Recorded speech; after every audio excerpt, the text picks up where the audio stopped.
যে মানুষটা তোমাকে সত্যি ভালোবাসে, যে মানুষটা তোমার জন্য সত্যি কাঁদে, যে মানুষটা সারাদিন তোমার কথাই ভেবে চলে, সেই মানুষটাকে কখনো কষ্ট দিও না।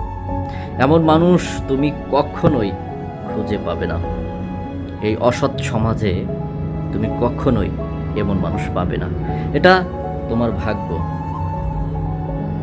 এটা তোমার কপাল, কারণ তুমি একজন ভালো মানুষ পেয়েছো। ভালো মানুষের জন্য মানুষ প্রতিনিয়ত লড়াই করে, যুদ্ধ করে, তারপরও ভালো মানুষ খুঁজে পাওয়া যায় না।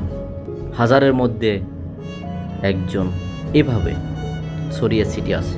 নিজের আপন করা বড় বিশাল চ্যালেঞ্জিং। তোমার কেয়ারিং নেয়, তোমাকে ভালোবাসে মন প্রাণ খুলে, সেই মানুষটাকে কখনো হাতছাড়া করো না। যদি হাতছাড়া করে দাও, নিজেই ঠকবে। নিজেকে এমনভাবে ঠকতে হবে যা কখনো আর খুঁজে পাবে না, কারণ তোমার ওই ভালো মানুষটাকে আরেকজন নিয়ে যেতে পারে। লড়াই করতে হবে, যুদ্ধ করতে হবে। মানুষের জীবনটাই হচ্ছে যুদ্ধ, লড়াই।